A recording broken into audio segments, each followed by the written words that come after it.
ایک شخص مجمع میں بیٹھا ہوا تھا، وہ اس کو ایسا اٹپٹا لگا کہ بیوی سے تو ہر آدمی صحبت کرتا ہے، اپنی دونوں میاں بیوی ملتے ہیں، کیا کمال کی بات ہو گئی اس میں کون سا نماز روزہ آ گیا؟ حضرت محمد صلی اللہ علیہ وسلم کی کیا شان؟ فرمایا کہ اپنی بیوی سے سوا کسی غیر سے صحبت کرتا تو تیرا رب اس کو عذاب دیتا نہیں دیتا؟ بولے ہو دیتا، تو بولے اس لیے ثواب بھی دے گا۔ یہ سنت ہے، جس چیز کی اجازت ہے شریعت کے اندر اس کو ثواب سمجھو۔ مثلاً ایک حدیث شریف میں فرمایا کہ کیا اس بندے کی شان ہے کہ محبت سے اپنی بیوی کو کوئی چیز کھلا دے گا، جیسے بچوں کو کھلاتا، کبھی بیویوں کا، بہت سے بیویوں کے ساتھ میں گھر میں اکھڑ اور جنگلی بنے رہتے ہیں نا، ان کو یہ مزہ نہیں آئے گا، لیکن جن کی زندگی میں ترنگ ہے، وہ کوئی چیز بازار سے لایا، انہوں نے کہا کہ بی بی صاحب یہ لیجئے، تھوڑا سا کھا لیجئے، یہ کر دیا تو حضور صلی اللہ علیہ وسلم نے حدیث شریف میں فرمایا کہ قیامت کے دن اس نوالے کو میں کانٹے کا تول کرا کے اپنے امتی کو اجر دلواؤں۔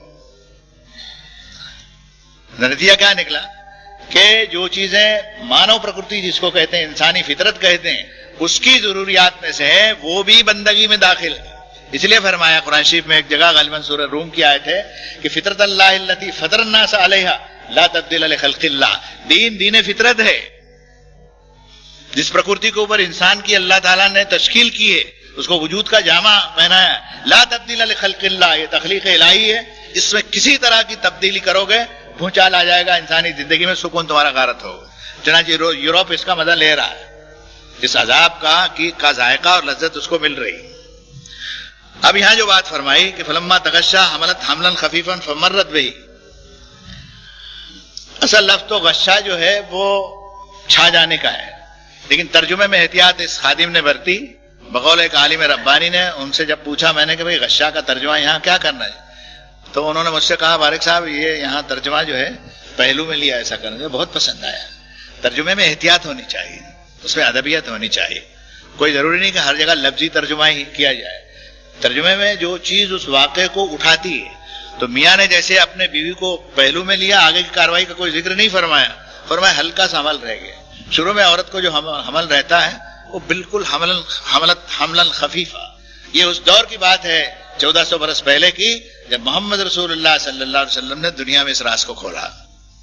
بہت خفیف حمل کے جس کو اس کو بھی خود نہیں معلوم کیا ہو، لیکن جیسے حمل کے اندر وزن بڑھتا گیا اور عورت چلنے پھرنے لگی، وہ بھاری ہو گئی، دعو اللہ ربہما، دونوں دعا کرنے لگے۔ معلوم ہے کہ اولاد اللہ کے سوا کوئی دے نہیں سکتا، دونوں اللہ سے دعا کرنے لگے کہ لئن آتیتنا صالحا لنکونن من الشاکرین، بلی چنگی اولاد دے گا ہم تیرا شکر ادا کریں۔ صالحن کے ترجمے میں نیک کا بھی ہے، لیکن عام لوگوں کے اندر یہ اس کا رواج ہے کہ بھلا چنگا بچہ ہو، نیک بھی ہو اور خوش خصلت بھی ہو اور اعضاء کے اعتبار سے بھی سلامت ہو۔ لولا لنگڑا، لنجا پنجا، اندھا بہرا، بعض کو اولاد ایسی ہو جاتی ہے۔ میں نے فورن میں ایک جوڑے کو دیکھا، بار بار بیچارے آتے تھے ملنے کے لیے، ایسا لڑکا 20-22 سال کا ہو گیا تھا، ماں اور باپ اس کو اٹھائے پھر بالکل نہ بولے، نہ اٹھ سکے، نہ بیٹھ سکے، نہ طہارت کر سکے، نہ ٹھیک سے کھا سکے، نہ پیشاب کے لیے بیٹھ سکے۔ کیا زندگی ہوئی ہوگی، سنبھال بھی نہیں سکتے، مار بھی نہیں سکتے۔ اس لیے اللہ سے دعا مانگے اولاد کی تو رب حبلی من الصالحین کہنا چاہیے کہ اللہ مجھے صالح اولاد عطا فرما، جس میں نیکی کا بھی تصور ہے اور اس کا بدن بھی صحیح سالم ہو، بدن ایسا نہ ہو جس میں میرے لیے پریشانی کا سبب ہو کہ کیا اولاد یہ ہوئی جو میرے لیے مصیبت کا سبب بن۔ حضرت زکریا نے بھی دعا کی رب حبلی من الصالحین، رب حبلی من الصالحین۔ جن لوگوں کو اولاد نہیں ہوتی ہے ان کو اللہ سے دعا کرنے میں اس آیت کو شامل کرنا چاہیے، رب حبلی من الصالحین، کہ اللہ مجھے ایک صالح بیٹا عطا فرما۔ اللہ نے فرمایا کہ جب ایک صالح بھلا چنگا بیٹا عطا فرمایا تو اللہ نے جو عطا فرمایا تو اس میں اس کو شریک کر دیا، اس کا نام رکھ دیا کسی غیر اللہ کا۔ کہیں چوٹی لگا دی، لڑکا رہا تو اس کو چوٹی رکھ دی، کہیں کان میں چھید کر کے بالیاں ڈال دی اس میں، کسی غیر اللہ کے نام سے مل۔ یہ تم میں بھی جاری ہے، اس وقت موقع نہیں ہے، لیکن اولاد کا دینے والا اللہ ہے، اس کی نسبت اللہ کی طرف کرنی چاہیے کہ میرے پروردگار۔ کیا کر فرمایا حضرت ابراہیم علیہ السلام نے اپنی دعا میں، الحمدللہ الذی وہب لی علی الکبر اسماعیل و اسحاق ان ربی لسمیع الدعاء۔ ساری تعریف میرے اس اللہ کے لیے، میرے رب کے لیے ہے جس نے اس بڑھاپے میں، بڑی عمر میں، جبکہ اولاد ہونا ممکن نہیں تھا، مجھے دو بیٹے دیے یہ اور یہ اس نام کے، اور میرا پروردگار ہی دعاؤں کا سننے بھی والا ہے اور اس کا قبول رکھنے والا بھی۔ فتعالی اللہ عما یشرکون فرمائے۔ یہ تو بیچارے لڑکا پیدا ہو گیا جب دھاندلی کی انہوں نے شرک کی، لیکن ہمارے یہاں تو یہ رواج ہے کہ پہلے ہی لڑکا غیر اللہ سے مانگتے جا کر، پہلے ہی جا کے مانگتے ہیں۔ ہمارا شرک جو ہے، دیکھیے صاف کہتا ہوں میں کہ مشرکین کا شرک بربنائے جہالت ہے، اور اہل کتاب قوموں کا جو شرک ہے وہ بہت بڑا جرم ہے کہ یہ جان بوجھ کر کے کرتے ہیں یار۔ اس لیے اس شرک کو کھرچ کر کے نکالنا چاہیے۔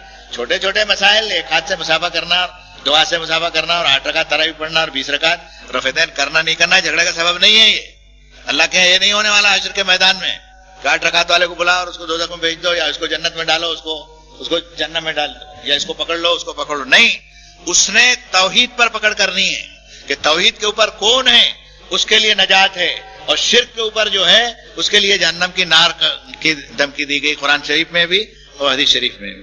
تو فرمایا کہ اللہ کا شریک بنایا انہوں نے، اللہ ان کے شرک سے بلند و اعلیٰ ہے۔ اب اس پر تعریض کی، نکیر کی اور تفصیلی روشنی ڈالی کہ یشرکون ما لا یخلق شیئا وہم یخلقون۔ شریک بنایا بھی کس کو؟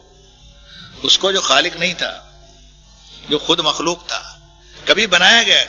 سورہ فرقان میں فرمایا کہ لا یخلقون شیئا وہم یخلقون ولا یملکون لانفسہم ضرا ولا نفعا۔ وہ کسی شے کے خالق نہیں، خود بنائے جاتے ہیں، خود اپنے آپ کے بھی ضرر اور نقصان پہنچانے کے اختیار نہیں رکھتے، اور یہاں تک فرمایا ولا یملکون لانفسہم موتا ولا حیاتا ولا نشورا۔